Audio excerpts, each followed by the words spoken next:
વલસાડના ધરાસણા ગામમાં થઈ બબાલ.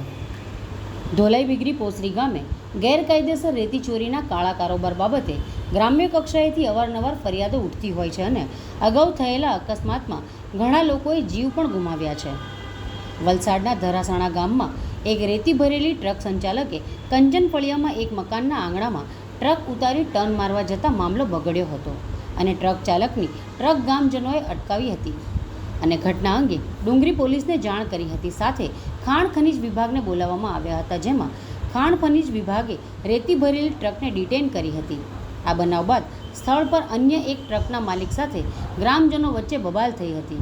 આ સમગ્ર ઘટના અંગે સ્થળ પરથી વધુ માહિતી વિગતો મુજબ વલસાડના કાંઠા વિસ્તારમાં આવેલા ધરાસણા ગામના કંચનફળિયામાં રહેતા વિરલભાઈ પટેલના ઘર નજીક આજે સવારે આશરે 10:30 વાગ્યાના સુમારે એક રેતી ભરેલી ટ્રકના ચાલકે ગાડી અટકાવી દીધી હતી અને વિરલભાઈના ઘર નજીક આંગણામાં ગાડી ઉતારી મૂકતા તેમના પરિવારના સભ્યોના જીવ તાળવે ચોંટી ગયા હતા.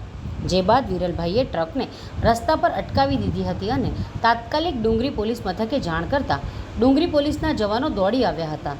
સાથે જ વલસાડ ખાણ ખનીજ વિભાગને પણ જાણ કરવામાં આવતા ખાણ ખનીજ વિભાગના અધિકારીએ સ્થળ પર આવી ટ્રકને કબજે કરી લીધી હતી.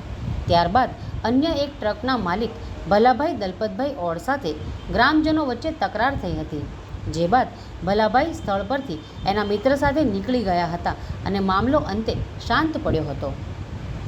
સમગ્ર ઘટનામાં બિલ્લીમોરા ઢોલાઈ બાજુથી રેતી ભરેલી ટ્રક અહીંયાથી વારંવાર બેફામ રીતે અને પૂર ઝડપે પણ હંકારે છે.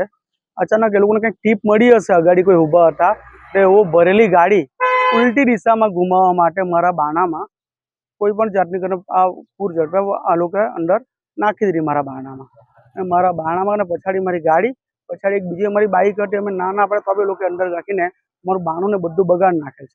અગાઉ પણ આ લોકોના લીધે ઘણા મૃત્યુ થયેલા છે ટ્રકવાળાના, અને 1-2 લાખ રૂપિયાનું કમ્પન્સેશન આપીને એ બધાને દબાવવાનો પ્રયાસ કરે છે. અત્યારે પણ મને પણ ઘણી ઓફરો આવી રહી છે. કોણ છે આ લોકો? આ બધા રેતી માફિયાઓ છે. ક્યાંથી ક્યાં જાય છે રેતી? આ એ લોકો કહે છે કે ગધેડાની લીઝ હોય એવું બધા વાત કરે છે, પણ આજુબાજુના વિસ્તારમાં કોઈ જગ્યાએ ગધેડા પણ છે નથી. આ રેતી કેવી રીતે કાઢે જ મોટો પ્રશ્ન છે.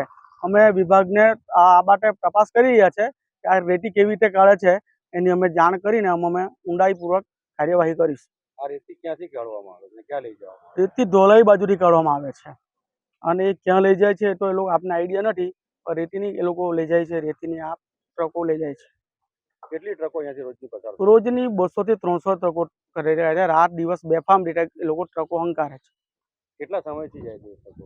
આ ટ્રકો ઘણા વર્ષોથી જાય છે.